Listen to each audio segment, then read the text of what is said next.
welcome to Catholic Answers Live. I'm Cy Kellett, your host, and if you're not familiar with that music signals that it's time for some weird questions with Jimmy Akin. And if you haven't heard Weird Questions with Jimmy Akin before, get ready because they got to reach a certain standard of weirdness to make it. So we got 2 good hours of weird questions coming up and more of that music to come. Jimmy Akin, senior apologist here at Catholic Answers and the proprietor of Jimmy Akin's Mysterious World. Hello, Jimmy Akin. Hello, Cy Kellett. Hey, I wanted to thank you for a great hour yesterday, and also because it was very, very helpful in our fundraising. And the day turned out to be just a wonderful day of fundraising and really redeemed what was looking like a pretty tough pledge drive, and it all worked out in the end. So thank you, Jimmy. Yeah, thank you. My pleasure. Happy to do it. And thank you to everybody who picked up the phone and called or went to CatholicAnswersRadio.com and helped. It does seem like we're going to come pretty close to our goal. I mean, there's people who make promises, I'll send you a check and that kind of thing. So we're not exactly sure where we are, but after 2 days where it looked like it was pretty much out of reach, you really came through for us yesterday. So thank you. We're very, very grateful. And there was a lot of excitement in the hallways here after 2 hours on air yesterday. All right, the weird questions, Jimmy, come from all over, right? You get some of these weird questions. Mm-hmm. I guess some of them are emailed to us. And if a person has a weird question, and you can just email it to radio@catholic.com. We'll get it to Jimmy.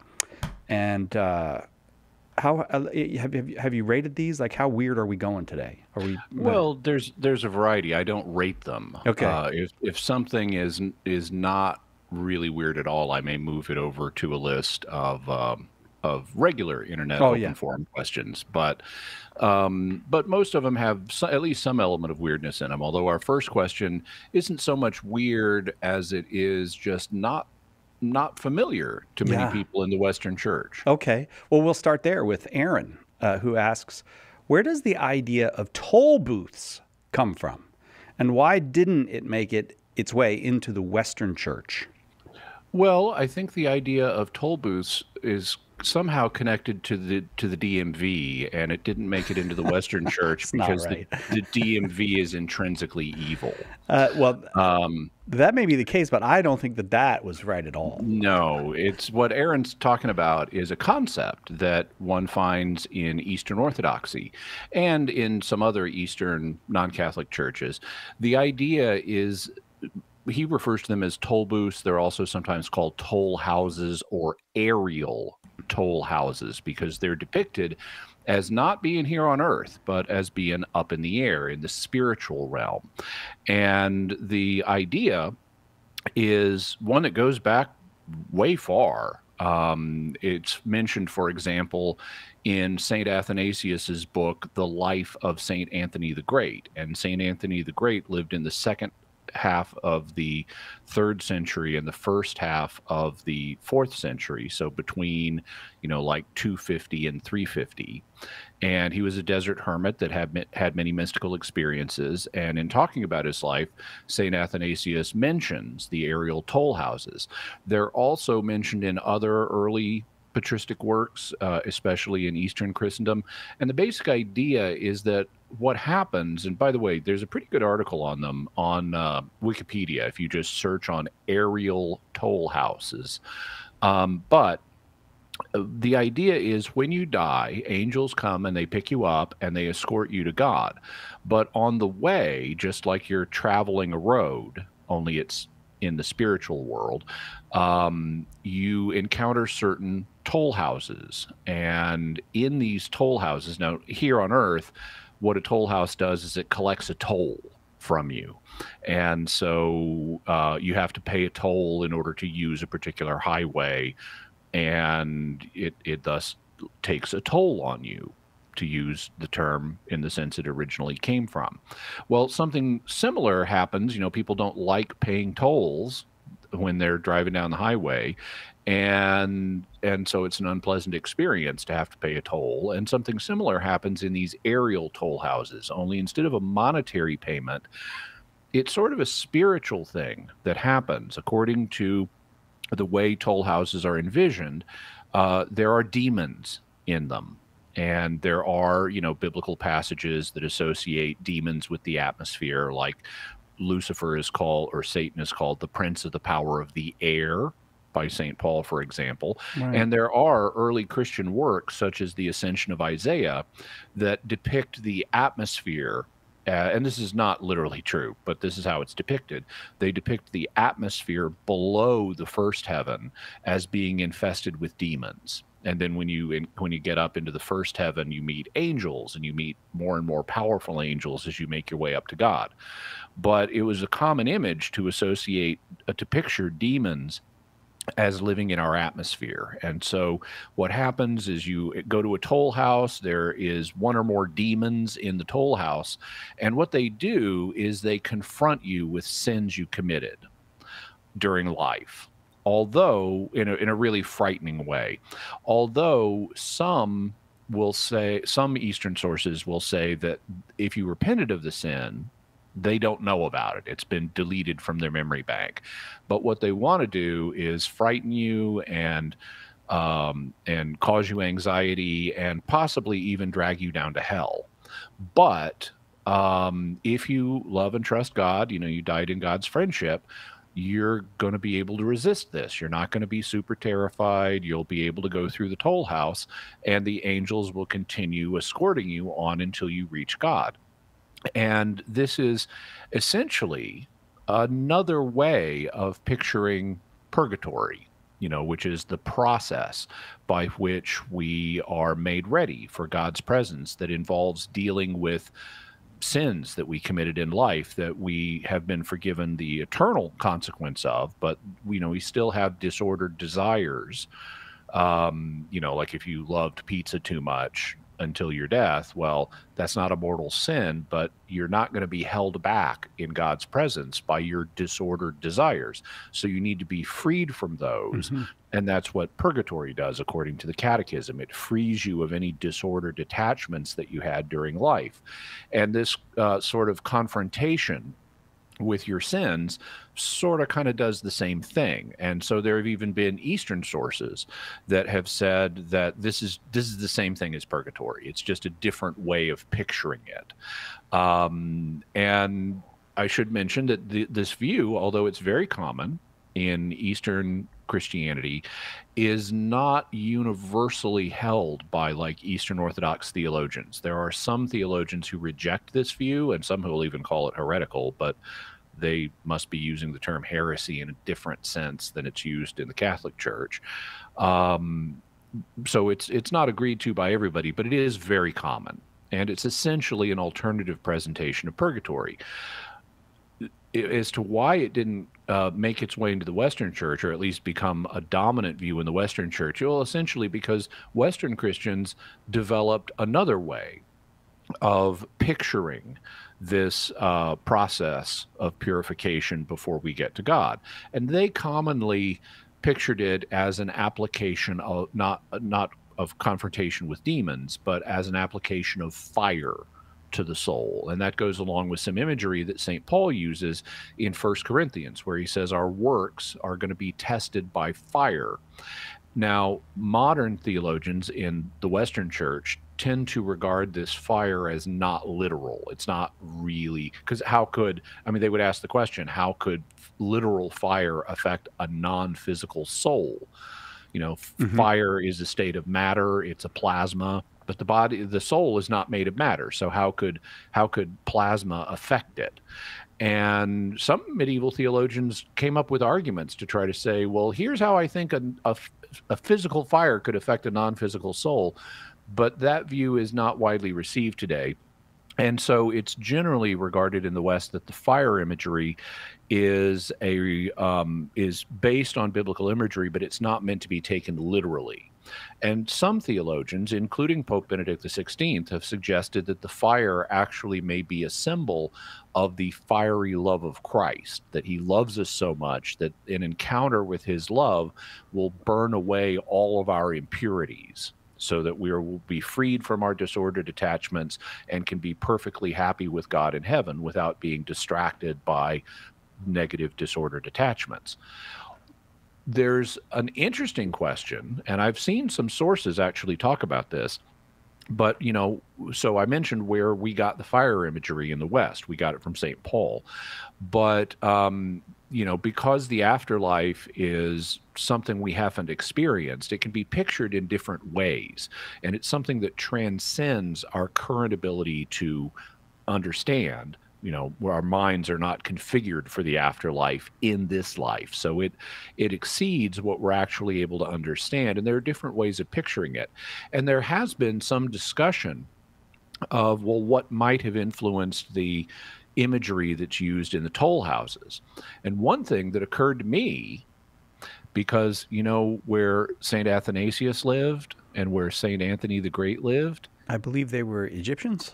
That's right. They were in Egypt.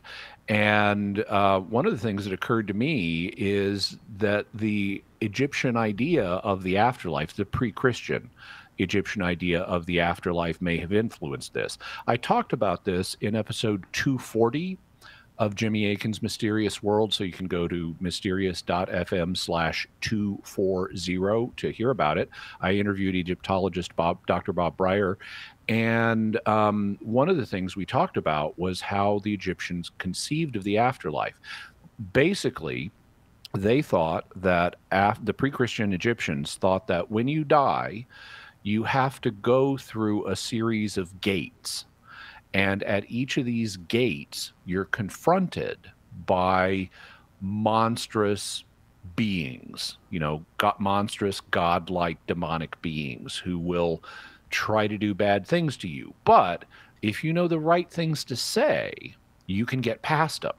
And that's actually what the Egyptian Book of the Dead is. It's a record of what you're supposed to say at each of the gates that you're going to encounter, so that you can make it safely to the place of the gods.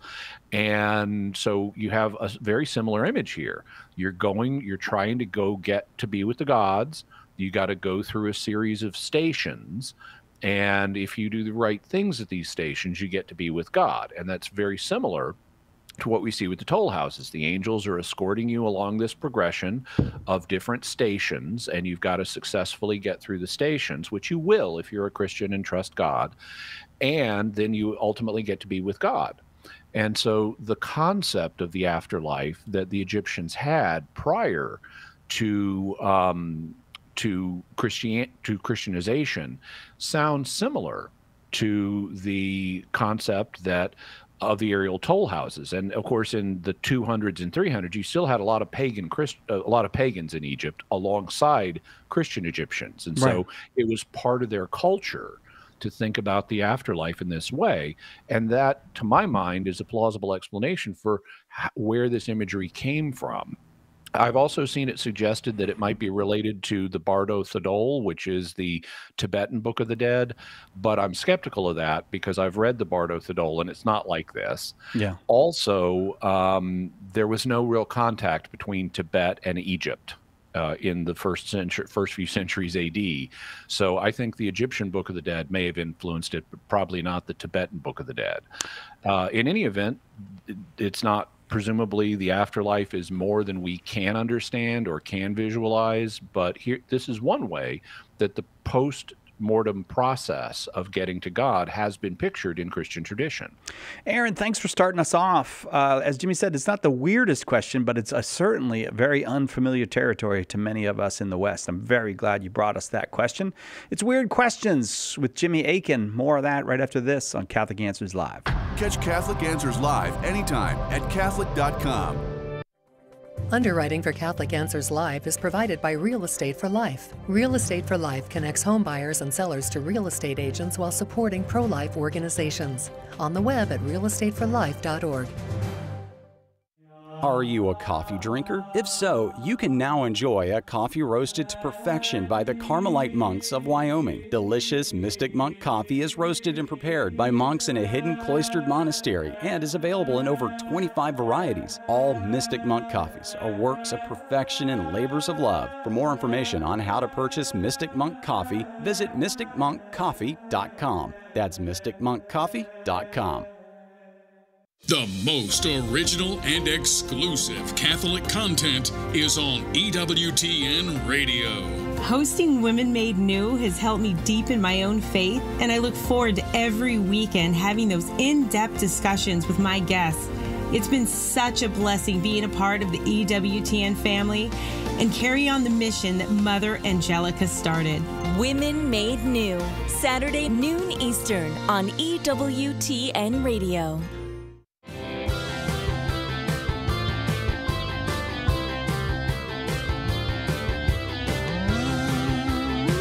Welcome back to Catholic Answers Live. That music sounds a little weird to you. It's because that's our Weird Questions with Jimmy Akin music, and we got more weird questions to come. Did you know that next Wednesday is National Book Lovers Day? Holy smokes! How did I not have that on my calendar?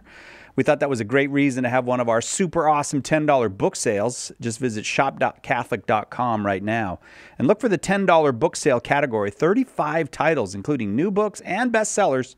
Just $10 each. We've got Jimmy Akin's The Bible is a Catholic Book, my book, A Teacher of Strange Things. Just $10 each, and 33 more of those this weekend. Pick up your $10 books and prepare to fall in love again with books. That's our Book Lovers $10 book sale all weekend long at shop.catholic.com. All right, this weird question comes from Steve, and Steve got me all wrapped up in it. This is what he says, Jimmy. Scotty had a little too much to drink again and staggers down to the control room at 2 a.m. and accidentally beams up Cy. During the transport, Scotty inadvertently pushes the wrong buttons and mistakenly erases Cy's memory. Captain Kirk tells Spock to try the Vulcan mind meld, hoping they can find out some information about this confused guy with the Society 315 t-shirt. During the mind meld, Spock dies. Now, Cy thinks he's Spock. The crew decides to keep him around for entertainment purposes. Unfortunately, Cy begins worshiping Vulcan gods and then begins preaching about them and proselytizing to the crew like he's Jimmy Swaggart. Kirk has just had just about enough of this and drops him off on some planet in the Delta Quadrant where Cy lives out his days eating plants and worshiping green lava. Even though he's now worshiping lava with full knowledge and consent, it's through no fault of his own. He didn't ask to be beamed up and have his memory erased and then brainwashed into thinking he's Spock. Can he still be saved? Or is he lost in space?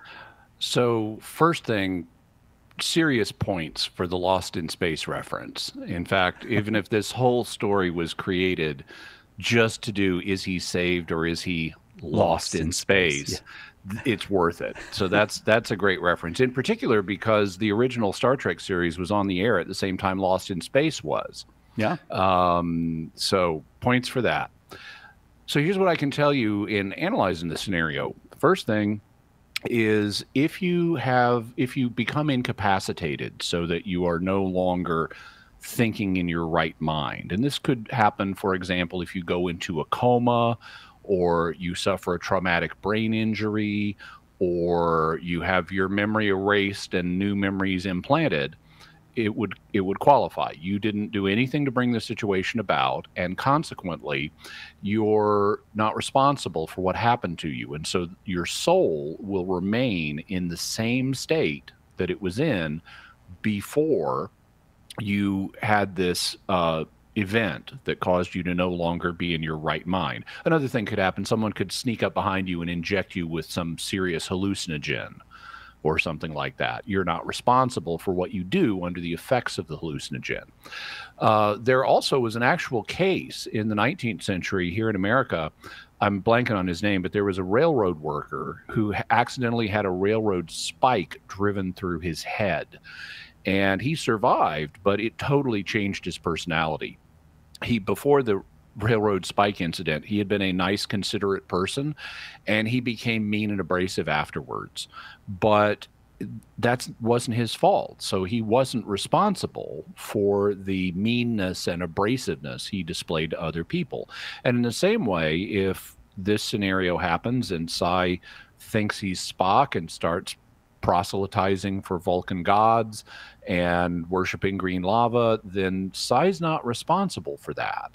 And so the state of his soul will be the same as it was before this transporter accident mind meld fiasco. So if he was already in a state of grace, then he would continue to be in a state of grace. if he was not in a state of grace, he would continue not to be in a state of grace. Well, what about whether he'll stay that way? Well, let's assume he was in a state of grace. Are there any situations, given that he's not in his right mind, where he could end up committing a mortal sin? I think the answer to this is yes, but it won't be a mortal sin based on his previous beliefs. It will be a mortal sin based on his current beliefs. So, for example, if he thinks green lava is super holy and divine, and one day he just is, he decides it would be gravely sinful for me to spit on green lava, as a sign of defiance to the god of green lava. It would desecrate the green lava, kind of like stamping on the Eucharist or something. And I don't care. I know it's wrong. I know it's gravely wrong to spit on green lava, but I'm going to deliberately spit on it anyway. Well, his belief is mistaken. But if he, with full knowledge and full deliberation, decides to defy his belief and desecrate the green lava, then that would be a mortal sin, because what he's really agreeing to on the human level is, I'm willing to do an act of grave sacrilege. And it doesn't matter that he's misidentified what is actually super holy. Mm-hmm. What he's doing with his will, if he's doing it fully deliberately, is choosing to deliberately commit grave sacrilege against what he regards as supremely holy. So I think it would be possible for him to commit a mortal sin and lose the state of grace, given his current belief system. Would he then be able to return to a state of grace? And again, I think the answer is yes. If he then repents of the act of having committed grave sacrilege against what he regards as divine, and if he, even if he's praying to a green lava god, if he sincerely repents of having committed grave sacrilege against the divine, and if his contrition is perfect, meaning based on the motive of love of the divine, then he would be restored to grace, because even though he's ignorant of the true God, he nevertheless is orienting his will to having love for the supreme being as he understands it. And by orienting his will to have love for the supreme being, that would restore him to a state of grace with the true God that he has mistakenly confused with the green lava. All right. So he could return to the state of grace. Steve, thank you for the question, I guess. I mean, it didn't work out so good for me in the question, but thank you very much for the question. Well, I mean, Trent I don't know if he's still doing it, but when you talk to Trent, he has a tradition of killing you off in his examples, right? Yes, he does. And I think he took so much flack for it that now he just usually inflicts some horrible pain on me. He doesn't actually kill me. Okay. So, well, that's a little nicer. I know, we're working our way towards friendship, one step at a time.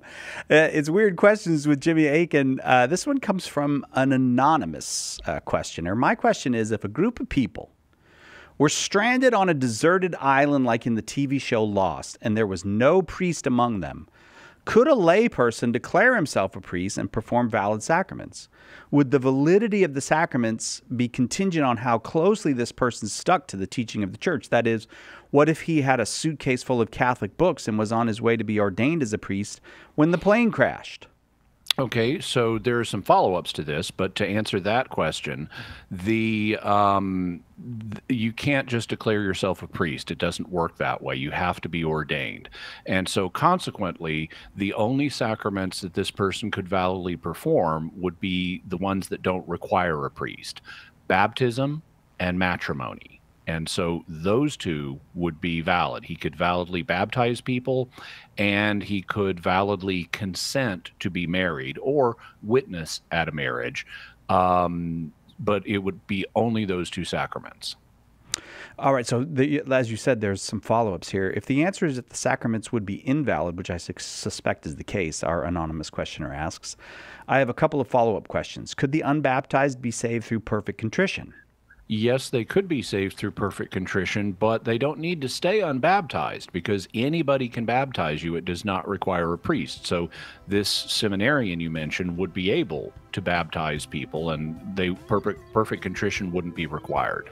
There's at least one more follow-up, maybe more than one, but we'll do that right after this. It's Jimmy Akin. Jimmy Akin is our guest, and it's Weird Questions with Jimmy Akin on Catholic Answers Live.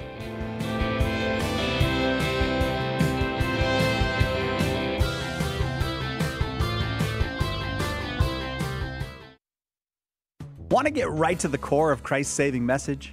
Want a roadmap for living the life Christ calls you to? It's time to look again at the Beatitudes. In his new book, Heart of the Gospel, How the Beatitudes Show Us God's Plan for Happiness, Father Sebastian Walsh demonstrates compellingly how these 8 declarations make up the foundation, the essence, and the final goal of Jesus' teaching. Heart of the Gospel illuminates the scriptural passages from which we get the Beatitudes, explains the significance of their wording, their order, and their timing in Jesus' ministry. And it draws out edifying parallels and connections with salvation history in the lives of the saints. Most importantly, Father Walsh offers wise counsel from his own work as a priest and teacher to help you live the Beatitudes in your own life. Order your copy of Heart of the Gospel today at shop.catholic.com or ask for it at a good Catholic bookstore near you. Want to know more about the origins of the Catholic Church? Joe Heschmeyer explores the beginnings of Christianity. In the early church was the Catholic Church. Joe digs deep into the words and actions of those who lived right after the apostles to refute anti-Catholic claims of how the faith was lived back then. Order your copy of The Early Church Was the Catholic Church today at shop.catholic.com or get it at a good Catholic bookstore near you. If you're not a Bible scholar, the full message of how the Sunday Mass readings fit together can be tough to comprehend. Apologist Carlo Broussard is here to help. Join Carlo every Friday for the Sunday Catholic Word podcast. In each episode, he unpacks the scripture readings for that Sunday and brings them all together so you can better understand and defend the faith. Visit SundayCatholicWord.com to subscribe. That's SundayCatholicWord.com.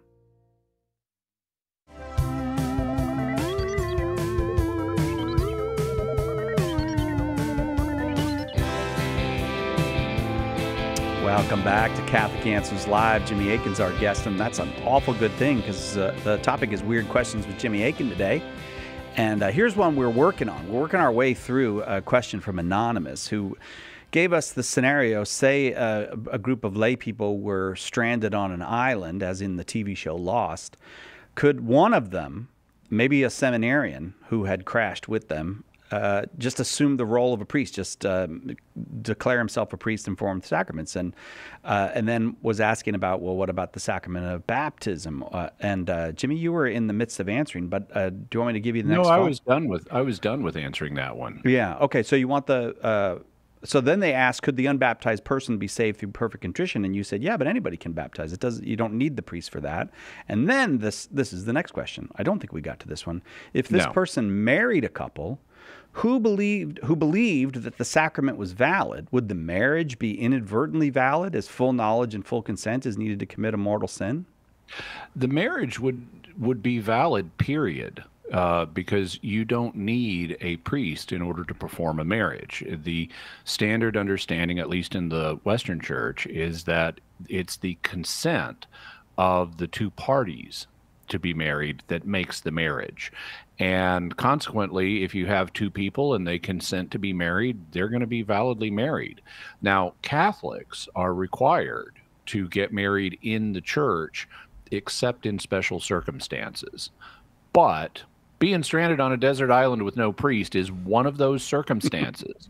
If you don't have access to a priest for 30 days, then if you're not going to have access to a priest for 30 days, then you can go ahead and get married without a priest, even if you're a Catholic. So this is going to be a valid marriage one way or another. Now, because we have been discussing both baptized and unbaptized people, I should also mention, after I've mentioned that it's going to be a valid marriage, will it be a sacramental marriage or not? And the answer is, if both parties who are getting married are baptized, it will be a valid sacramental marriage. If one or both of the parties are unbaptized, it will be a valid natural marriage, but not a sacramental one. All right, and there's still more follow-ups to this. If the answer is that the sacraments would be valid, which would surprise me, I also have a couple of follow-up questions. What would make the sacraments invalid? And if there were no men aboard the plane, could a woman fulfill this role? So for these two sacraments, in order to invalidate them, you'd have to use either the wrong form or the wrong matter, because they're not dependent on a particular minister. In terms of if there were no men, could a woman fulfill this role? Well, she could do baptism and marriage just like anybody else. But she would not be able to fulfill the role of a priest. And thus, any additional sacraments that she wanted to perform beyond baptism and matrimony would not be valid, just like if a layman is usurping the role of a priest, any sacraments he performs beyond baptism and matrimony are not going to be valid. By the way, I also should mention, since Anonymous said in his initial scenario that that this guy was about to be ordained a priest anyway, when he was when the plane crash occurred, he's probably already a transitional deacon. Transitional deacons, what happens when you're getting ordained to the priesthood is you do all your studies and then they ordain you as a deacon. But you're not going to permanently remain in that state. So you're not a permanent deacon. Instead, they ordain you as a deacon, and then typically 6 months later, they do your priestly ordination. So you're transitioning from the lay state to the priesthood, and so you're using the diaconate as part of that transition. So you're called a transitional deacon. So if this guy was just about to get ordained as a priest, he's probably within that 6 months and would already be a transitional deacon. Now, deacons can't do any sacraments that laity are unable to do. Like laity, they can baptize people and they can officiate at matrimony as a witness, and so it wouldn't add any new abilities for him to do stuff if he was already a transitional deacon, but it would mean that he's able to do them in a more regular manner, since deacons are regularly assigned to do things of this nature. It's not as exceptional as if a layman does them. This anonymous questioner, I just want to say thanked you in advance for taking the time, and said he knows we have lots and lots of questions, but I just wanted to tell you this part. I'm sending my love and prayers to all of you from the UK. So thank you so much. Yeah, we appreciate it. And always great to hear from the UK. Yeah, very much so. All right, it's Weird Questions with Jimmy Akin, and this one comes from Margie. Seeing that, and she puts this in quote, the Lord opened the mouth of Balaam's ass, and she said to Balaam, what have I done to you that you have struck me these 3 times? And the ass said to Balaam, am I not your ass upon which you have ridden all your life long to this day? Was I ever accustomed to do so to you? That's Numbers chapter 22. And her question is, did Balaam's ass have a rational soul? So rational souls are things that humans have on this planet. There may be creatures elsewhere in the universe that also have them, but animals do not have rational souls. And so Balaam's ass would not have had a rational soul. How would we read this then? Well, one possibility is due to the influence of God. The animal, even though it's not intrinsically rational, it doesn't have a soul that's intrinsically rational, it was able by grace to momentarily have a rational thought and articulate it. another possibility is that no, its insight level remained the same, but because of God's grace, Balaam was allowed to perceive it as saying what it's reported to say to him. So it's essentially like, kind of like a vision. It could be a physical vision where God animated the animal's speech centers in such a way that it could articulate this, or it could just be that Balaam had a more visionary experience. But this would be a way of divinely accommodating what the animal was thinking without language in a linguistic form, so that Balaam could understand it. And this is kind of like, dogs. I mean, they have the ability. Most of us today are not overly familiar with asses because we don't live on a farm and we don't use asses for transportation the way they did. But a lot of people do have dogs, and various dog breeds are quite intelligent, and they're able to do things like get mad at their owners. I was talking with one of my neighbors, and he indicated that they had to, because the dog was doing something dangerous, they had to like grab the dog and prevent it from doing this dangerous thing. And the dog got mad at them and stayed mad at them for a while because it didn't understand why they were suddenly restricting its freedom. And the dog didn't realize this is for its own protection. And so we do have situations where animals, like dogs, can get mad at their owners, and they're not able to articulate why they're mad because they don't have the faculty of speech, but they are able to experience the thought, you did something wrong to me. You shouldn't have done that.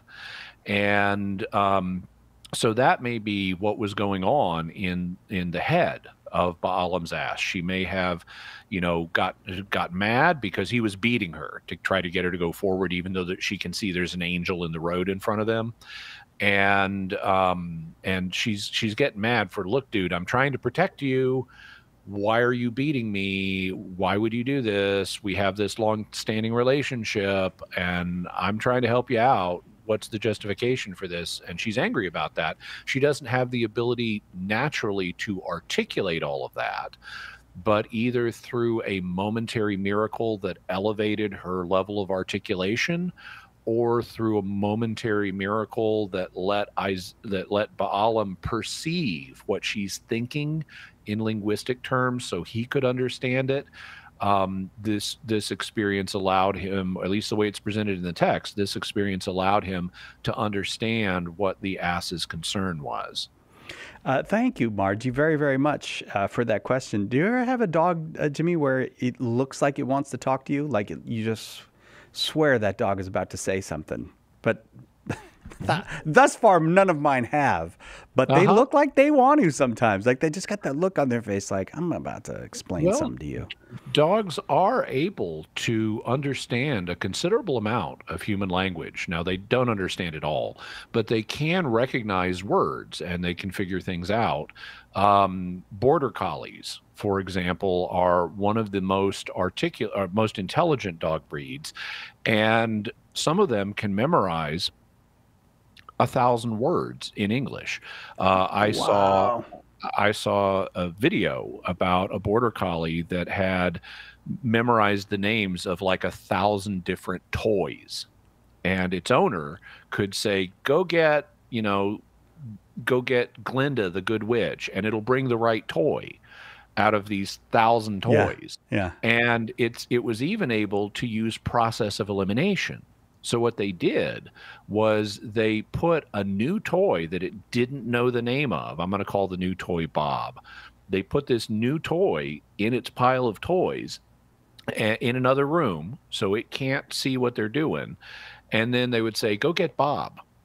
And the dog would go in and it would look around and it would be confused. They had to say it a few times. So the dog went back and forth a few times.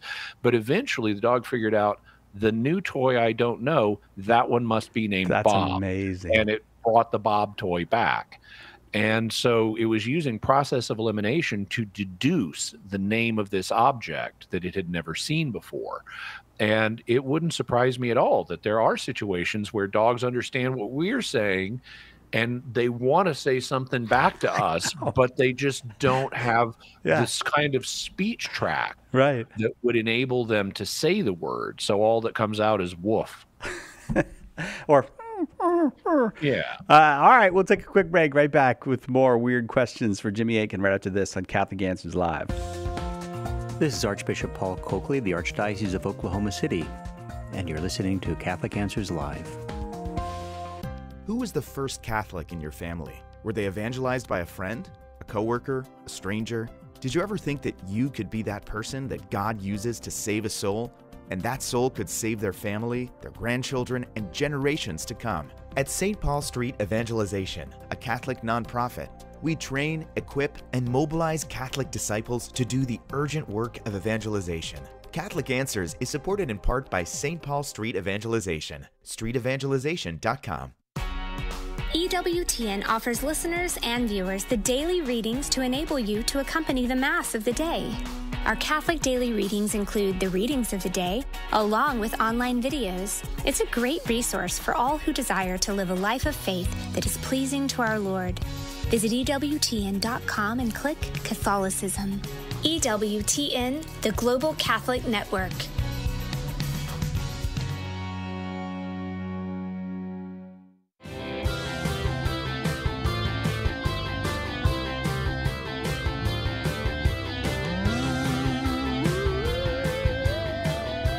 Welcome back. Catholic Answers Live. There's some bear that stands on his back feet. I think it's in China. Did you see this, Jan? And there's a thing on the internet about people are convinced it's a man in a bear suit, but it's just a bear that learned people habits. Haven't seen that one? I haven't seen that, but bears do stand and can even walk on their hind legs. Yeah.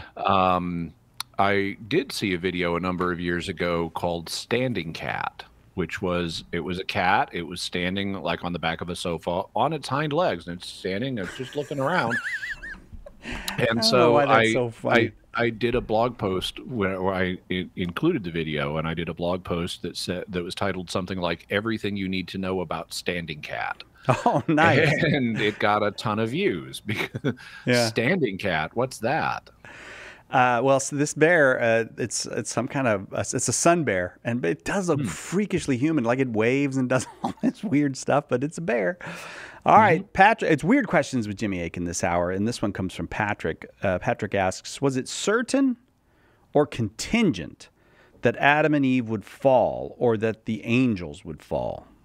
So, in contrasting certain and contingent, Patrick means like, was it fated that this had to happen, or was it contingent on the free will decisions of the human or angels? And in both cases, the answer is the same. It was contingent. Humans fell because they misused their free will, and before that, angels fell, and maybe even after that too, angels fell because of their misuse of free will. However, God in both cases had foreknowledge that it would happen, but knowing something is going to happen doesn't mean you cause it to happen. It's not fated. So if I can tell, for example, and I've used this example before, if it's dinner time and I put a slice of pizza in front of Psychelet, you know what's going to happen. I have foreknowledge of what's going to happen, but that doesn't mean he's not doing it by free will. Right. Yeah, that's exactly right. Okay. I'm sorry. I started thinking about pizza, and then I lost my train of thought for a second. All right. So then Patrick goes on to ask these questions. If it is certain, could God create other rational beings for whom their fall would be contingent, and could they potentially persist and perpetually in the state of grace and obedience to God? Yes, God can.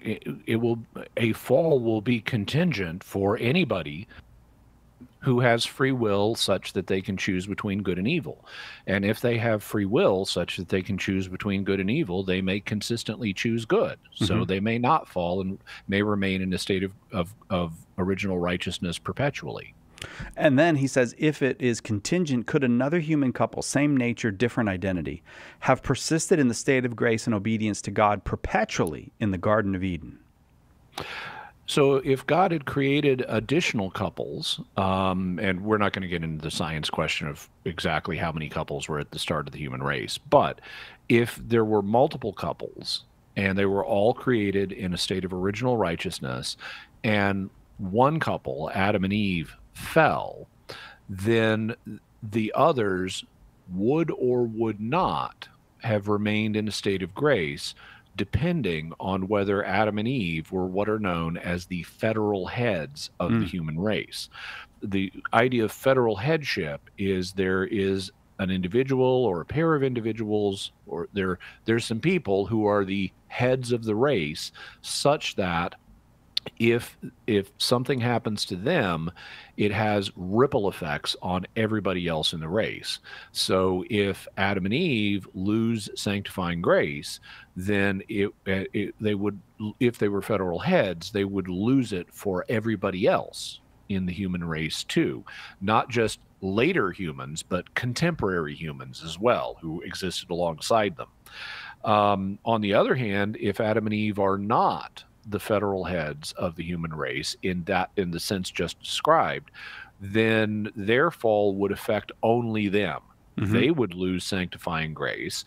Other people would remain in sanctifying grace, or in original righteousness, I should say, as long as they didn't choose to follow Adam and Eve's example by sinning. All right. And then he asks for the angels. If they transcend space and time, how do we understand before and after, in heaven and not in heaven, with respect to their fall? Church teaching is actually that all created beings, you can find this in John Paul II. He discusses this in his audiences. Church teaching is that all created beings, which includes angels, are bound by space and time, are bound by time. And so it's only God that is truly outside of time and truly eternal in the proper sense. Everything else is subject to time. So angels have before and after. There is a time before angels fell and a time after angels fell. And they may not experience time the way we do. And there has been speculation, for example, among medieval theologians about how they experience time. That's all in the realm. It's not a matter of church teaching. It's all speculation. But it is agreed that they are subject to sequentiality and thus time in some sense, although they may perceive it differently than we do, sort of the way that various creatures here on Earth perceive time at different rates. You know, a sloth perceives time at a slower rate than a human. They just don't think as fast. So, but a housefly experiences time at a faster rate than a human, which is why they're so hard to hit with a fly swatter, because they're thinking faster than we are, and they get ready to move. So angels may perceive time differently. They still go through it, but they may experience it differently than we do, just like some earthly creatures do. With respect to them being in heaven or not in heaven, well, so Pat asks, how do we understand in heaven and not in heaven with respect to their fall? Well, I mean, you could understand it sort of spiritually, geographically, as if heaven is a distinct place in the invisible world, and as long as they didn't sin, they were allowed in this space, and then after they sinned, they were kicked out of this space. So that's a possible understanding, a spatial understanding of heaven, even if it's not located in our universe. But it's also possible to understand heaven as a condition, where if you are in a state of original righteousness or sanctifying grace, you are in spiritual union with God. And if you're in full spiritual union with God, then you could be described as being in heaven. And if you then fall out of righteousness and grace, you would fall out of the state of being in full spiritual union with God. And so this would be more of a relational understanding of heaven, because your relationship with God changes depending on your degree of union with him. And so the angels that were in original righteousness would have been in full union with God, and then when they sinned, they lost full union with God, and we could describe that as them either being in heaven or not being in heaven based on their relationship to God rather than their location in a spatial realm of some kind. All right. Patrick, thank you very much for those questions. It's weird questions with Jimmy Akin, and we've got a lot of really interesting ones. This one comes from Jacob. Suppose Middle Earth really existed. Could God become incarnate as a man, an elf, a dwarf, and a hobbit, all at the same time? If yes, could man, elf, dwarf, and hobbit Jesus interact with each other and maybe all go out for a pint? Okay, so this will come now. There's no church teaching on this, but I think the answer is pretty straightforward. And a lot of people would be surprised to learn this, but Thomas Aquinas, he didn't use Middle Earth as an example, but he did address questions like, could Christ incarnate more than once at the same time? And could the Father and the Holy Spirit also incarnate in multiple bodies? And could they take on different natures? And so they don't all have to be human. And could they all incarnate as this in the same body? And when it comes to the last question, the answer is, well, they can't all be hypostatically united to that one body, but they could all be active in the one body.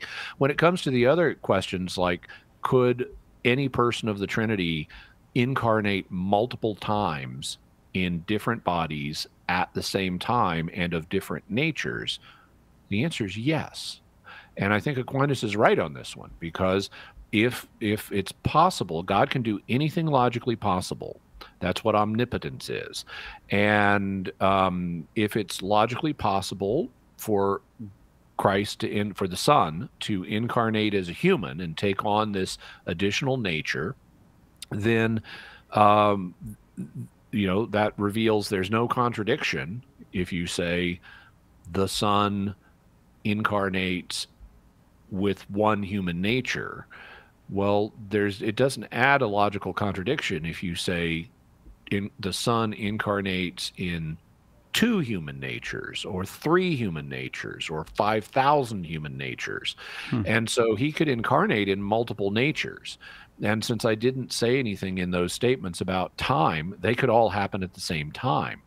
And Aquinas would say, and I think he's right, if God can unite his divine nature to a human nature, he can unite it to any nature he wants. And so consequently, he could, if there was such a thing as an elf nature and a dwarf nature and a hobbit nature, although hobbits, I think, are really supposed to be a species of human, but I could be mistaken.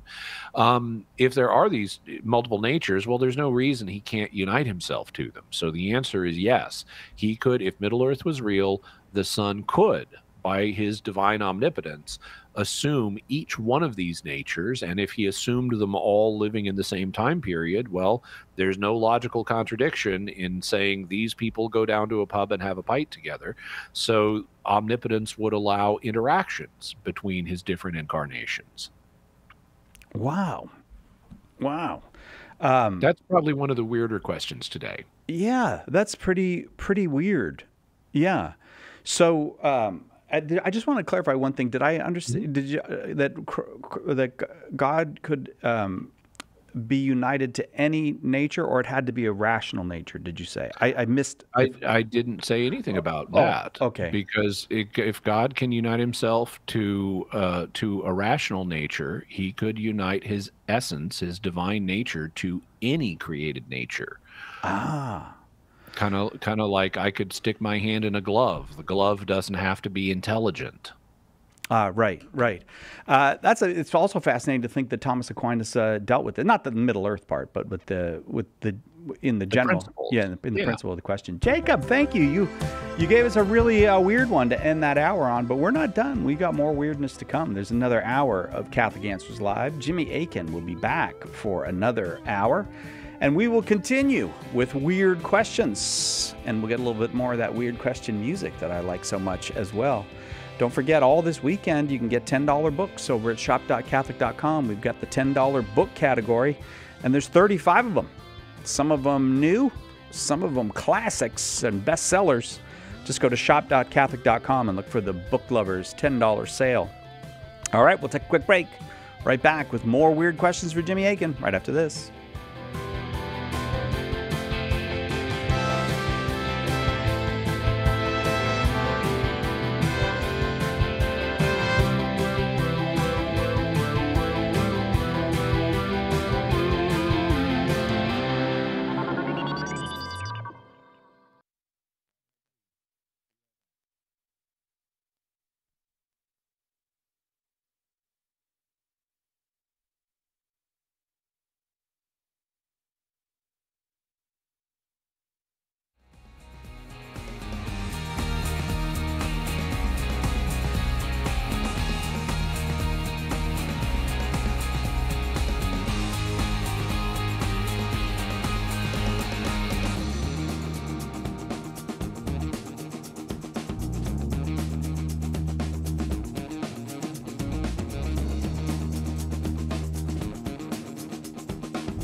Welcome back to Catholic Answers Live. Jimmy Akin's our guest this hour. I'm Cy Kellett, your host, and it's Weird Questions for Jimmy Akin. And boy, do we have a lot of weird questions. Jimmy deals with a lot of weird stuff over at Jimmy Akin's Mysterious World, too, and I believe I forgot to ask you about that. How's everything going at Jimmy Akin's Mysterious World? Oh, the mysterious world continues to turn. The mysteries continue. Yeah, no shortage of them. Now, I know there's no shortage of them, but how often do you find a new one where you go, oh, that might go on the list? Oh, that happens, I don't know, pretty regularly. People send in suggestions, although most of the ones they suggest are already on the list. Yeah. And I run across ones myself in my own reading and research and think, oh, this would make a good episode. It just depends. But currently there's, I think, over 2,000 mysteries on the big list. And we've only gotten to a little under 300 of them so far. Wow. Well, yeah, if you've got a list of 2,000, someone would have to really find something special for it not to have been on that list. Yeah, at least of the kinds of mysteries that we do. Yeah, yeah. You can find out Jimmy Akin's Mysterious World at mysterious.fm. And this week is the second part, right, of a priest who helps stuck souls. Yes. So last week I interviewed Father Nathan Castle of the Dominican Order about a ministry he has. He reports he gets dreams from people who died in various ways, and then he interprets these dreams as a call for help on the part of the soul as it's in its purgation process, as in its journey to God. And he and a prayer partner contact the soul and give it a kind of counseling, and they pray for the soul and help it move on in its journey to God.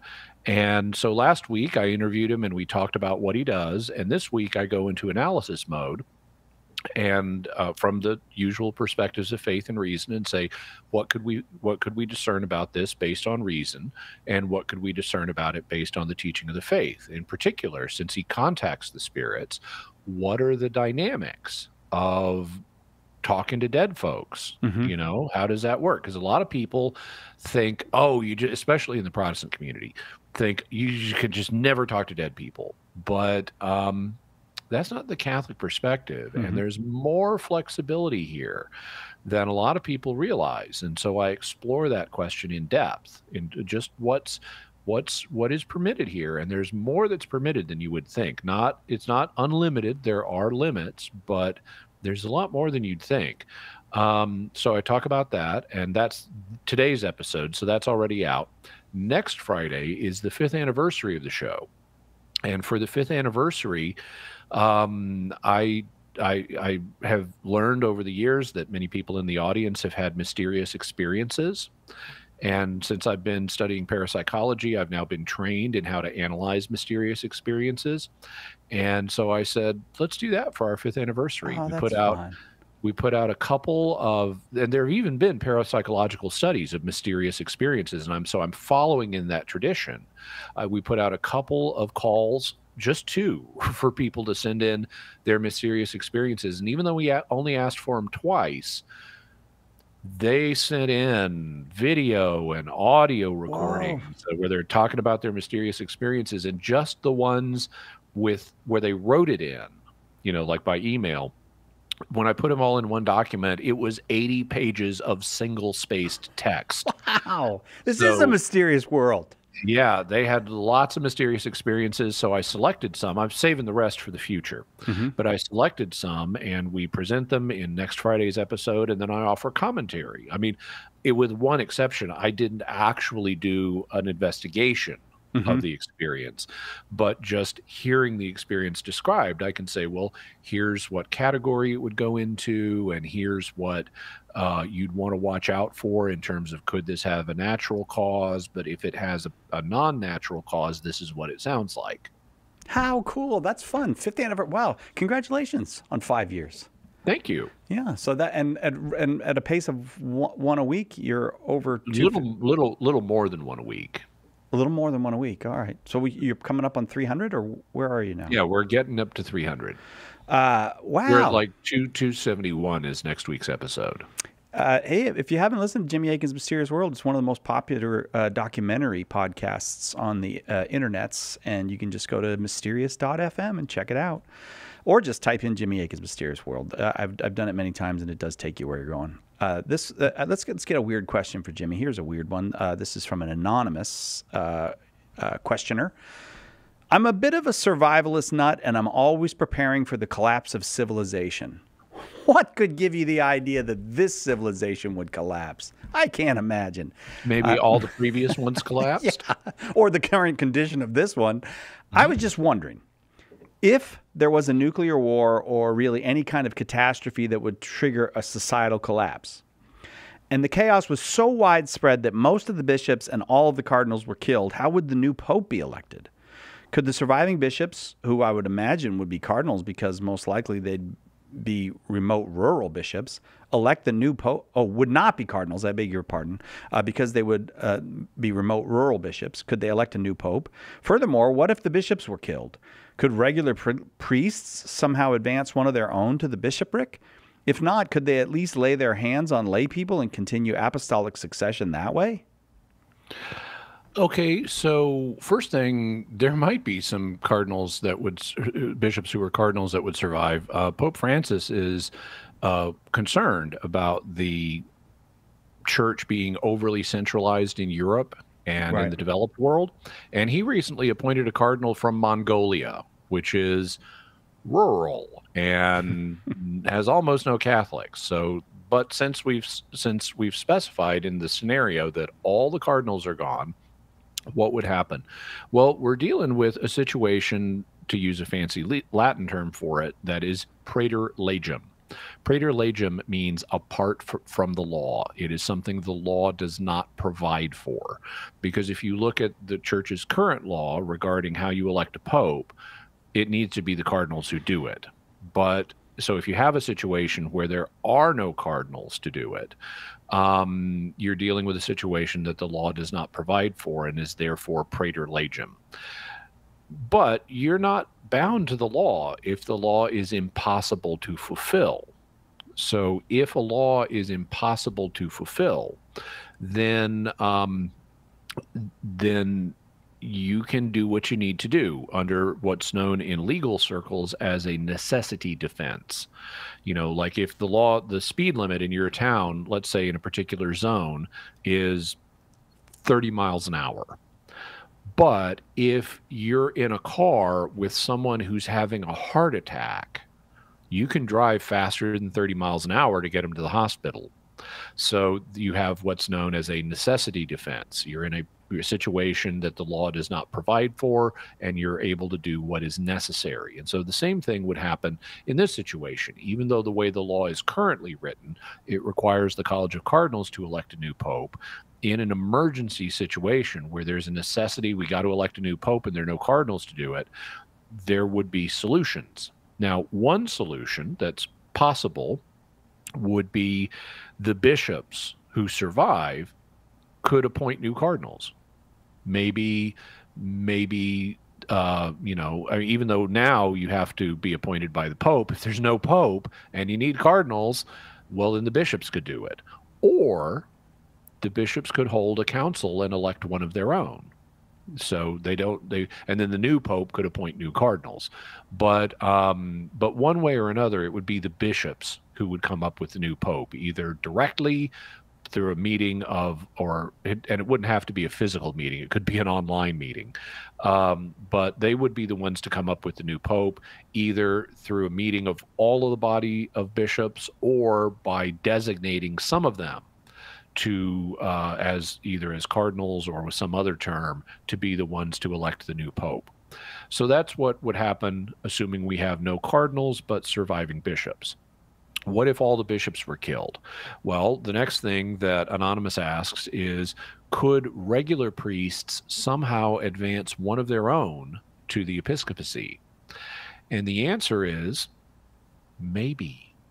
One of the things that exists in Catholic tradition is there have been situations where priests had permission from the Pope to ordain someone else to the priesthood.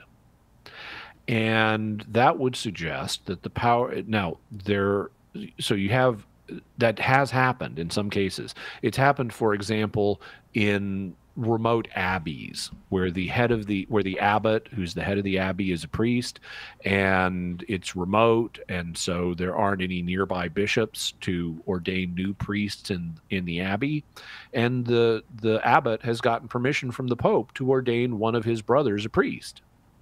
And so that's happened in some circumstances, but it is not universally agreed upon that this is possible. So you have a diversity of opinion on this question. Based on historical practice, I would say this is an open question.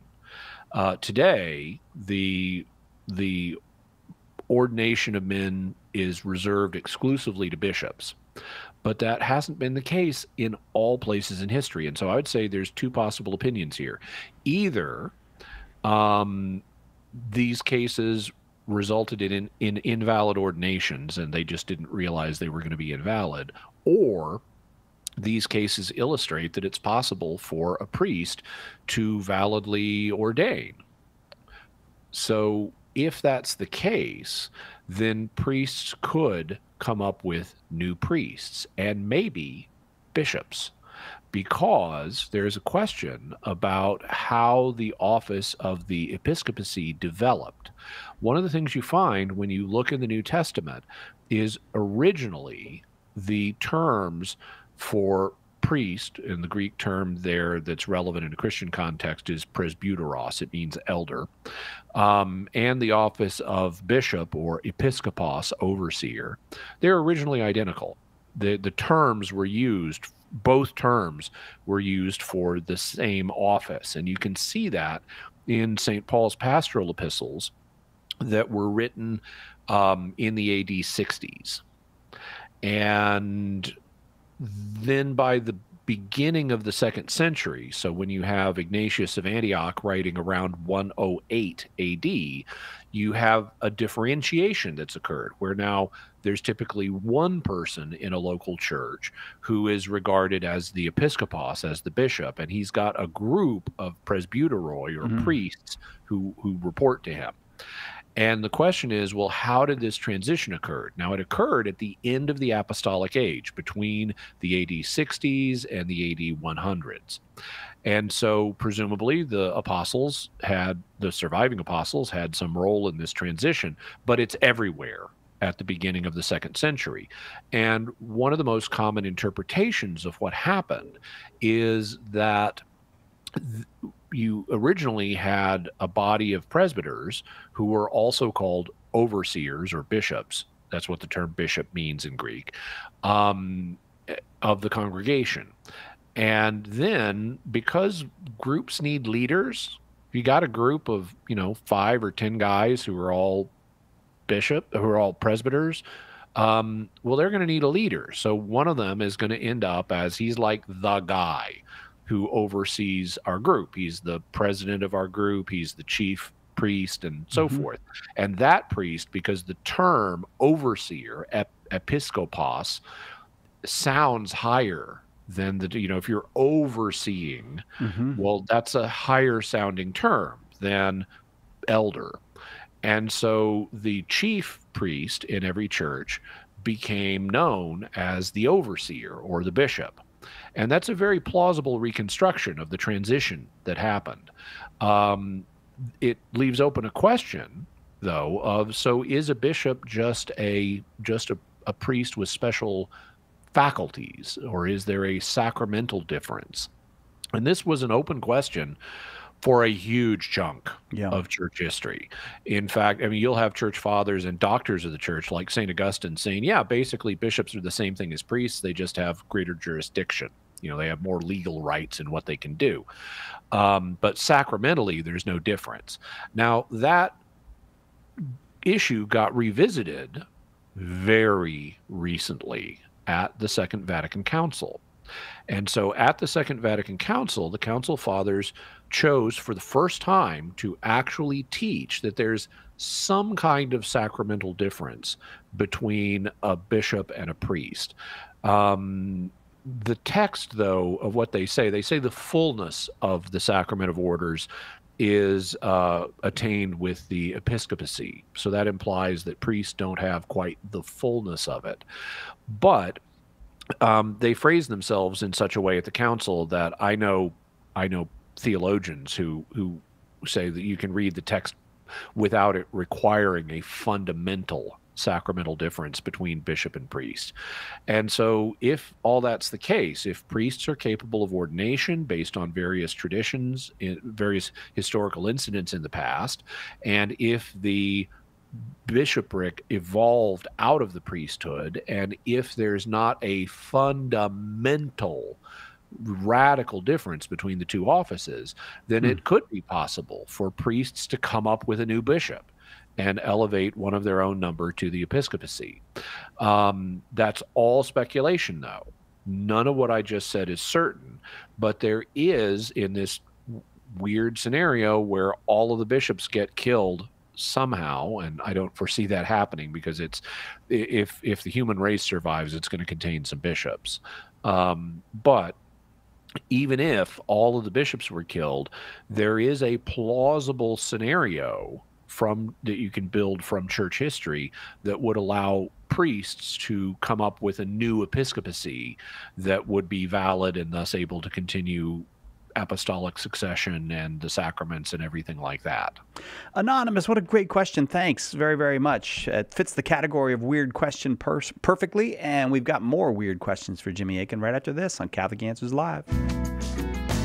Miss a show? Make sure to catch up by downloading the podcast, available online at Catholic.com. Underwriting for Catholic Answers Live is provided by Real Estate for Life. Real Estate for Life connects homebuyers and sellers to real estate agents while supporting pro-life organizations. On the web at realestateforlife.org. This is Conversations with Consequences, where we delve deeper into issues affecting our church, our country, and our core, the family. As Catholics, we need to be informed, aware, and able to talk through some of the tough topics that we're facing in our culture and in our world. Conversations with Consequences gives us the tools to do so. It's not enough to pray. We have to be a light for the world. Conversations with Consequences, tomorrow at 5 p.m. Eastern on EWTN Radio.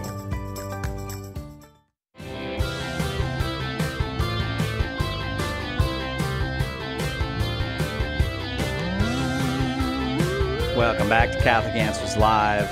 I'm Cy Kellett, your host. Jimmy Akin, our guest, and it's Weird Questions for Jimmy Akin on this Friday afternoon. And thanks again to everybody who helped us out over the last few days during our pledge drive. We don't have the final number, but I can tell you that the third day was an extraordinary day and one that really lifted spirits around here, and I just want to thank you for that. I know many people prayed for the success of our pledge drive, and many people contributed to the success financially of our pledge drive, and we're grateful for all of it, and just really grateful that there are so many people who are willing to be partners with us in this effort here at Catholic Answers. So next week we'll have better numbers, but we know we're in the ballpark. We just don't know exactly where we're going to land, because we have to see what, certain checks and things come in later, and we'll see. But thank you again for your help and your support. Weird questions.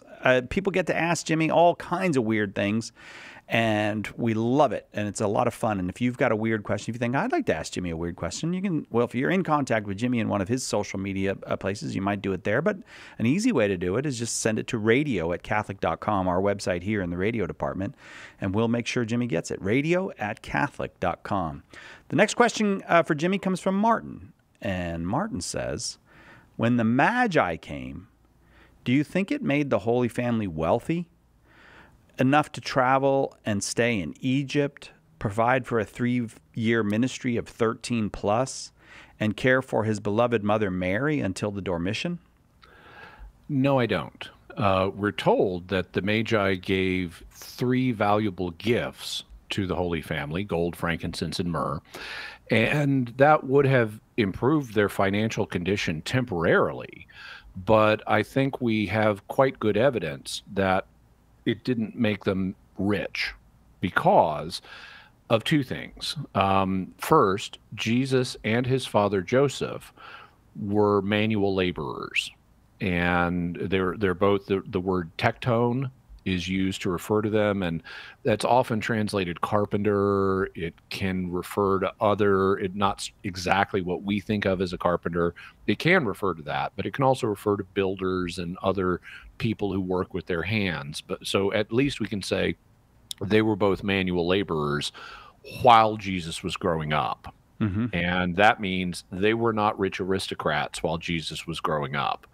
Also, Luke, and this is at the beginning of Luke chapter 8, he tells us that during the ministry of Christ, when he's going around in Galilee and preaching, a whole bunch of women traveled with them, and Luke names some of the women, and he says, and they ministered. It's going to be a little different in different translations, but it says that these women ministered to Jesus out of their substance, meaning they supported him with their money. And so he was actively receiving donations to support his ministry, his traveling ministry with the 12. And so he did not have lots of financial resources. Also, now that I think about it, there's a third reason to say Jesus wasn't wealthy, which is the band of the 12 kept all of its money in one bag that Judas was the keeper of. And so at least that would suggest that they again, with these other pieces of data, they weren't rich.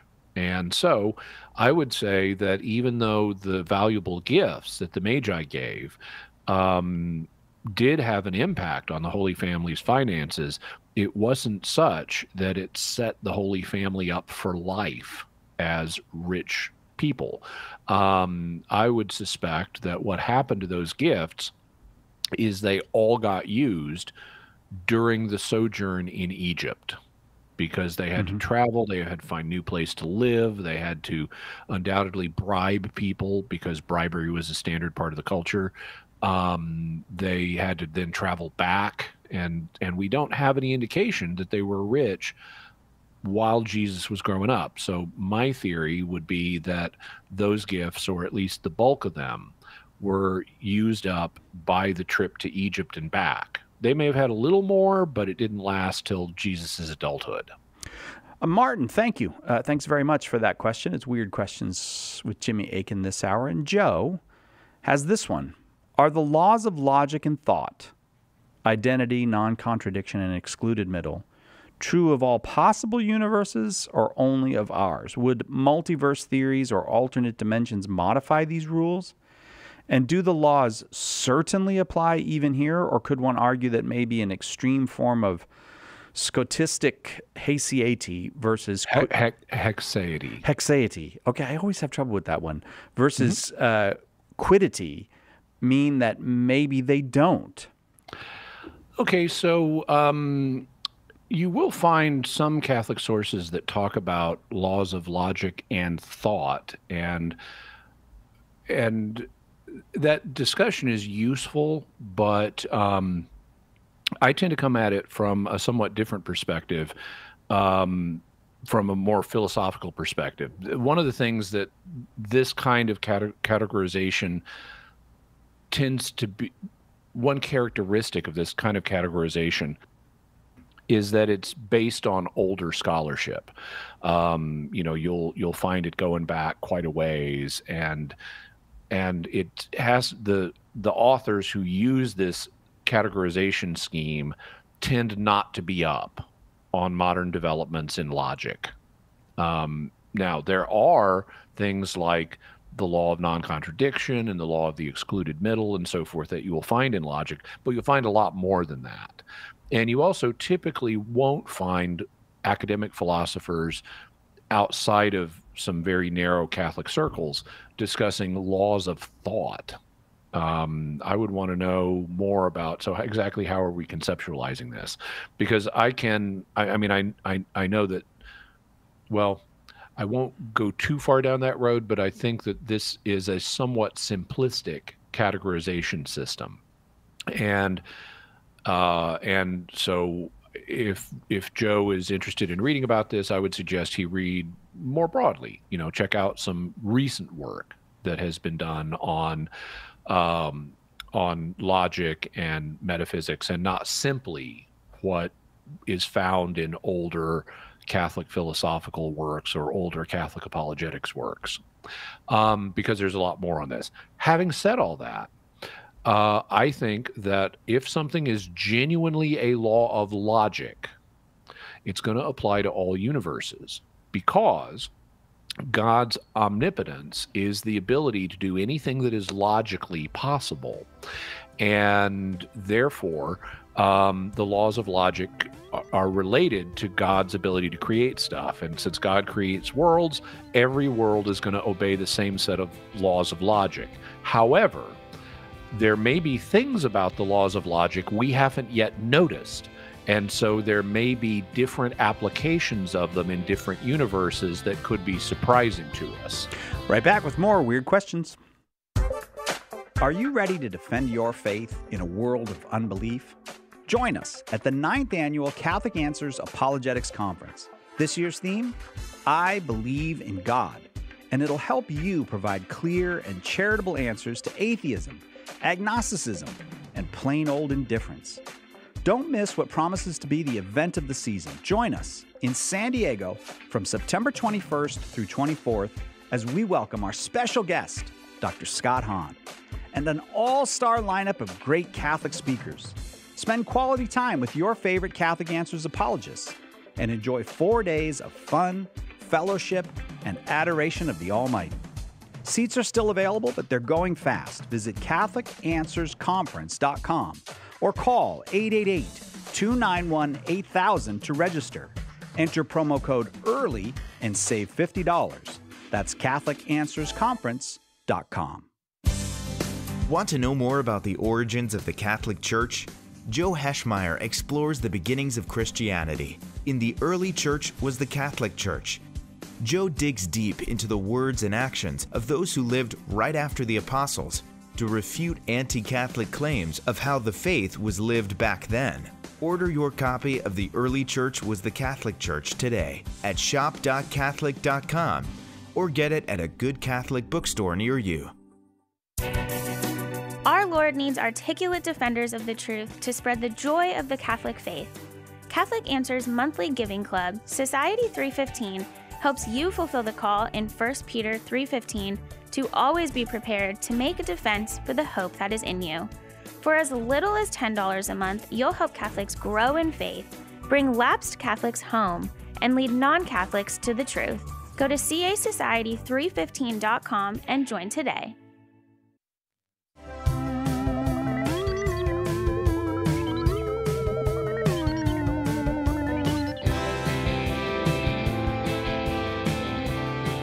Welcome back to Catholic Answers Live. We're having a good Friday afternoon here, taking weird questions and getting Jimmy's answers to the weird questions. I hope you're having a good Friday afternoon. This one comes from Andy. Andy, this is a weird question. Thank you very much for it. Why is most lunch meat round when bread is mostly square? Okay, so we need to talk about the origin, and this is a fair question. This is weird questions, not weird religious questions, and I answer non-religious questions on other shows, so this is just one of them. And it is weird that most lunch meat is round and most bread is square. So why is that? Well, first we should talk about the origins of the components of a sandwich. If you have most lunch meat is essentially, it's a version of sausage, and sausages, whether it's salami or bologna or, liverwurst or whatever it is, it's kind of sausage. Now, the bread that sandwiches are made out of also, it does not go back hugely far in history. If you were to go back to the time of Jesus, you would have bread, but it wouldn't look anything like our modern square bread. Oh, right, It would be flat bread. And you might have some little round loaves like pitas, but you wouldn't have the modern sort of rectangular loaf that we have today and that we then cut up to make slices of bread. So why do these two different things have, and I should mention, sandwiches don't go back all that far in history. They're actually credited to a gentleman named John Montague, who was an Englishman, and he was an earl in England. He was a nobleman, and he was the 4th Earl of Sandwich. And that's why sandwiches are called sandwiches, because they were allegedly created by the 4th Earl of Sandwich. And allegedly, he created them because he, like a lot of people in this time, a lot of rich people in this time, was big into gambling. And so he would be playing cards, and he wouldn't want to quit the game to have a 7-course meal. So what he would do instead is just tell his servants, cut up some sausage and stick it between pieces of bread so I'll keep my fingers clean and I'll eat that. And that's how we got sandwiches, at least according to the story. So why are sausages round? Which tells us why most lunch meat is round. It's because of the way they made it. Sausage is made out of the innards of out of the flesh of an animal, and sometimes other parts of an animal, and they would grind it up. And so you'd have this ground up animal flesh and other stuff. And then they would need to, but it's just a goop at this point. You need something to give it a shape. And they didn't want to waste parts of animals. And so back in the day, even today, you can find whole hog sausages where they basically grind up the whole body, maybe minus the bones, but it's everything else that gets ground up. They also say, don't ask how the sausage is made, but I need to explain at least part of that in order to answer this question. So what do they use to give the sausage, the ground up meat, a shape to turn it into a sausage? The answer is they used intestines, because after they had slaughtered the animal, they had all these parts of the animal they needed to use, and one of those parts was the intestines. And so what they would do is they would take the ground up sausage material and shove it into an intestine. They, of course, cleaned the intestine first, but then they would shove it into the intestine and use the intestine as a casing. And then they would seal off both ends, and both ends would be pointed where they had sealed it and also kind of wrinkled, which is why you see wrinkling on the ends of some sausages if you see an uncut sausage. And I don't know that these days they're not all necessarily intestinal casings, but this is how it started. Well, intestines are tubes. And what happens if you then slice a tube to make luncheon meat out of it, you end up with a circle, or a basically circular shape. So that's why luncheon meat is round, for the most part, because historically, it is a form of sausage, and historically sausages were made with round intestinal casings. What about bread?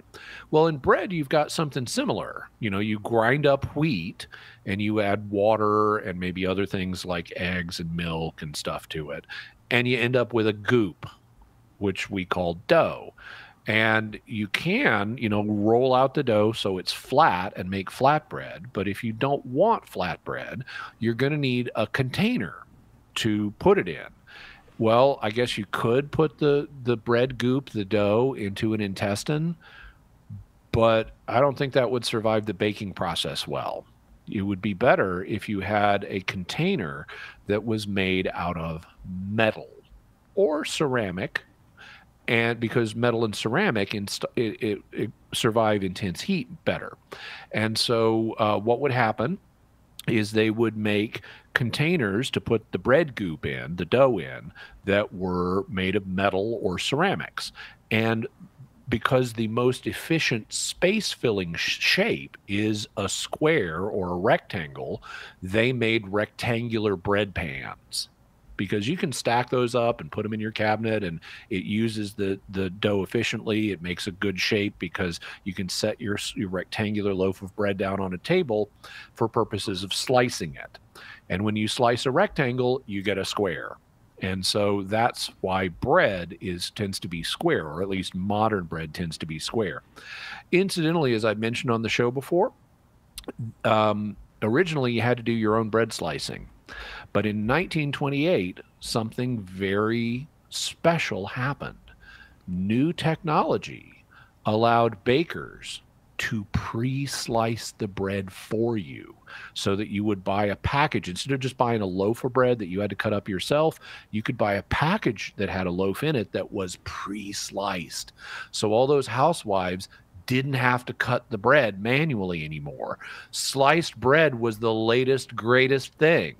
And that's why we have the expression, the greatest thing since sliced bread, which was introduced in 1928. They tried to ban it during World War II because they said this is a luxury we can live without. Not according to all the housewives who previously had to slice bread.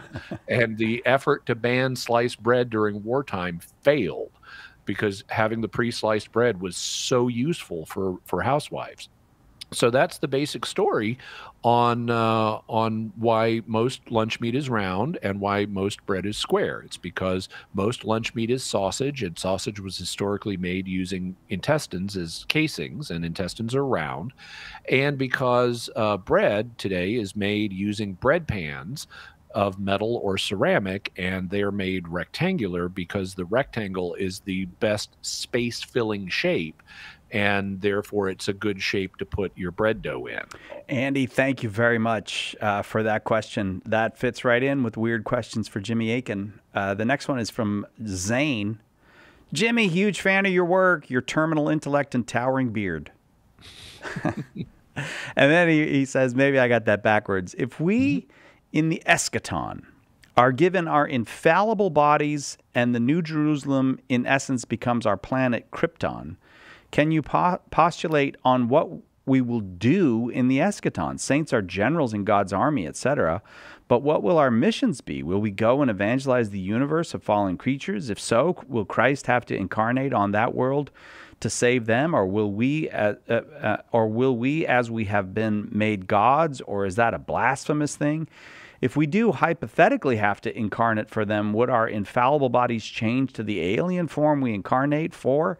Thus we become aliens only until we go to the next world? Or if Christ can do the incarnating saving, would be, or are there already millions of incarnations of Christ in his form in heaven, adjusted to whatever creatures he's interacting with?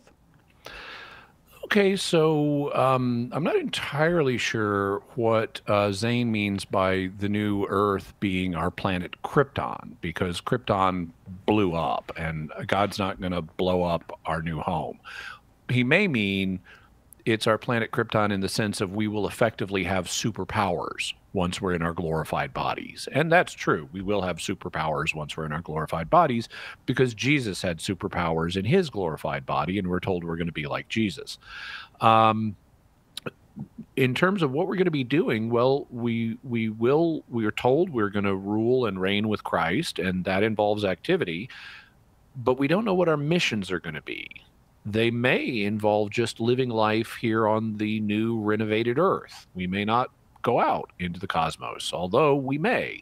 And if we do, we may or may not encounter life forms that need evangelizing. If we do encounter life forms that need evangelizing, then we could certainly tell them what God did for us. There would then be a question of, well, how does that apply to them? And that's something I've devoted a whole episode of Mysterious World to. It's episode 55, so you can find it by going to mysterious.fm/55 for more information on that. But basically, if we evangelize them, well, we might or might not appear in their forms. We would presumably be able to change our own forms to look like them if we chose, given our glorified bodies, and we might choose to appear in their forms to evangelize. It's kind of like the Jesuits. When the Jesuits evangelized China originally, they didn't continue to dress as Europeans because European clothing looked weird and foreign to Chinese people. So the Jesuits would wear Chinese clothes to fit in better and get a better hearing for the gospel among the Chinese people they were talking to. And in the same way, if we were evangelizing, people from another race in space, we might take on their form to do that. Could we redeem them somehow ourselves? According to St. Thomas Aquinas, the answer would be, or the principles that St. Thomas Aquinas articulates, The answer would depend on God's choice, because God, according to St. Thomas Aquinas, and St. Anselm disagrees with this, but according to St. Thomas Aquinas, God could have redeemed us in any way he chose. And if that's true, if Aquinas is right about that, and I tend to agree with Aquinas on this, then God could choose to let one of us redeem them. Do I think God is likely to choose that? No. I don't think God is likely to choose us as redeemers, even in our glorified form. I think it would be more likely for the Son, or even one of the other persons of the Holy Trinity, to redeem them, possibly the same way he redeemed us, by dying a sacrificial death. The concept of sacrifice is very deep in human nature, and it could well be very deep in the natures of other creatures too, which would make it a fitting means for redemption for them, because they would understand the concept of sacrifice, which is essentially a form of gift giving, just like we understand gift giving and sacrifice. When you give someone a gift, you've just sacrificed it to them. You don't have that thing anymore. You gave it away. And so since we understand that, I think it's likely other rational creatures would have gift-giving and sacrifice customs that would be appropriate for God to use to communicate the message of his love and redemption to them. Could Christ incarnate into these other species? Well, as we covered earlier today, according to Aquinas, yes, and I agree with Aquinas on this one. If God can incarnate, if the Son in particular can incarnate as a human, then there is no logical contradiction in the idea of incarnation. And if there's no logical contradiction in the idea of incarnation, meaning God can do it by his omnipotence, there's no logical contradiction in the idea of incarnating twice, or 3 times, or 1 billion times. And so I would agree with Aquinas. The Son could incarnate as many times as he chooses, in as many different natures as he chooses, and so could the Father and the Holy Spirit, because they're all omnipotent, so they can do what they choose as long as it doesn't involve a logical contradiction, and none of this does. Now, would he have to do those things? No. He could say, hey, I already did it once, and I paid an infinite price on that cross in Jerusalem on earth, and that paid for the whole universe. And so we could just evangelize them and baptize them, and they would be ordinary Christians like us. Or, if he chose, he could incarnate on multiple planets or do something else to provide for their salvation, or not, because this is a free act on God's part. And there could be, multiple other incarnations of God up in heaven that we simply have not been told about. That's up to God.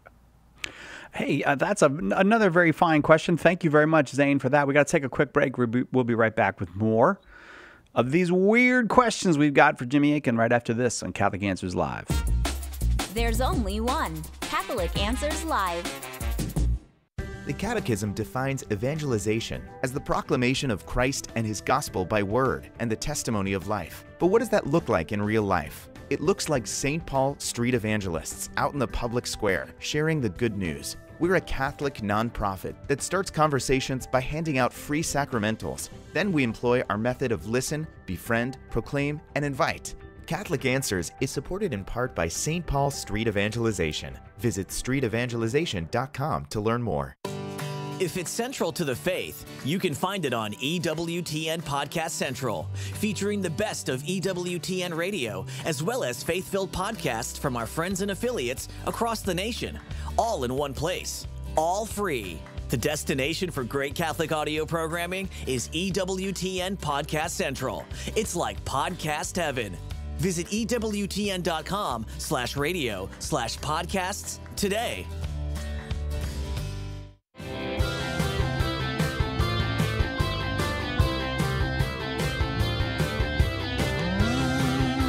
Welcome back to Catholic Answers Live. There's the weird music for Weird Questions with Jimmy Akin. That's what we're doing this afternoon. We're glad you're here with us.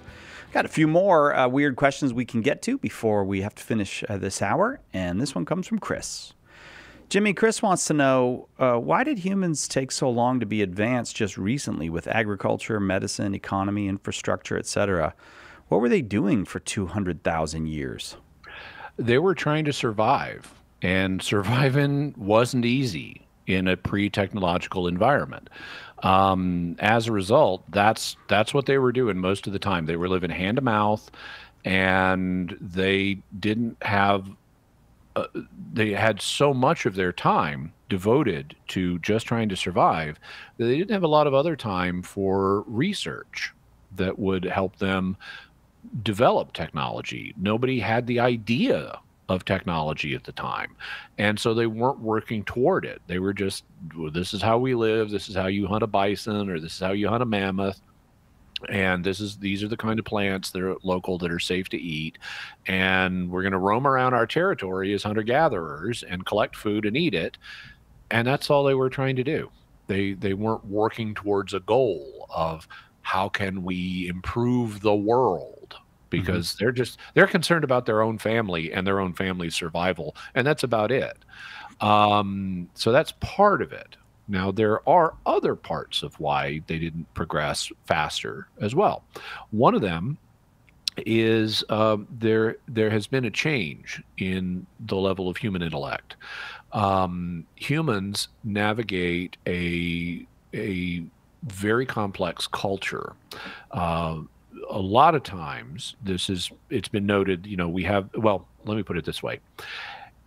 When an organism encounters a difficulty, it puts pressure on certain genes that will, and this is known as selection pressure, that will cause those genes to replicate in a population.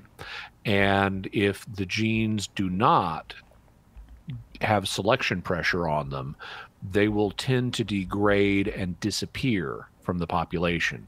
So, for example, let's suppose you're a lion, and your ability to survive involves having sharp teeth and sharp claws. Well, that's going to put selection pressure on the teeth and claw genes that will encourage sharpness. And so lions that have sharp teeth and sharp claws will survive. Lions that have duller teeth and duller claws will not survive as much. And so, as a result, the sharp teeth, sharp claw genes will come to predominate in lion society, because lions depend on their teeth and claws a lot. Well, humans don't have sharp teeth and sharp claws. So what do we depend on? Primarily our intellects. We also depend on other things like thumbs and tongues, which allow us to communicate. But essentially, we survive based on our intellect, because we're not the most fearsome, fastest creatures ever. And so we evolved to be the smartest. And intelligence is our survival strategy. And so that puts selection pressure on our intelligence genes.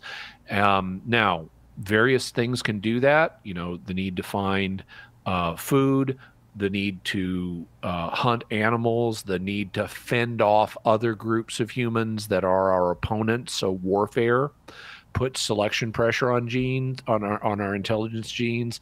And we have an incredibly complex social society. And people who navigate that society cleverly will tend to survive and reproduce better. And so that's going to, again, the complexity of human society is going to put more selection pressure on our intelligence genes. And so over a period of tens of thousands of years, you're going to have smarter and smarter people, because of the selection pressure of navigating human society and surviving and reproducing. So we're probably considerably smarter than our ancestors were. There's also evidence that we're more cooperative than our ancestors were. And that's why we've been able to grow bigger societies. If we had the same intelligence genes as our ancestors of 50,000 years ago, and if we had the same cantankerousness of our ancestors of 50,000 years ago, we wouldn't be able to build big technological societies. We would be in little small tribes, just because we're not very cooperative, trying to survive and just caring about our tribe. But as the level of cooperativeness goes up, you survive better and you reproduce better if you can cooperate with more people. And so today we have bigger societies, and there are advantages to all of that. One of the things that happened about 5,000 years ago, it's a little more than 5,000, is we developed writing. And this is a third major factor besides survival and intelligence. This is a third, and cooperativeness. This is another major factor in why we developed technology, is we developed writing. Because before you had writing, all knowledge had to be passed on from person to person. So if you wanted to learn what someone else knew, you had to go talk to that person. And you had to get it all in real time. So if someone has a lifetime of learning, they're never going to be able to pass that on to you because they're going to die before they do. But if they can write it down, they can preserve that knowledge and it can live on after them, and you can read it at your convenience, and it can be spread to other people. So not everybody has to go to this person while they're still alive to get what they know.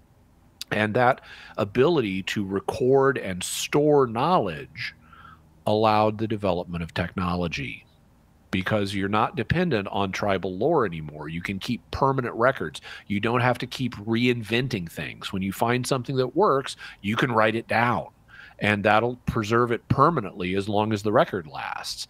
So between us developing certain basic forms of technology like agriculture that allowed us to survive more easily, and the selection pressure on our intelligence genes and our cooperativeness genes allowed us to build bigger, more complex societies, and the development of writing allowed us to preserve and improve knowledge over time.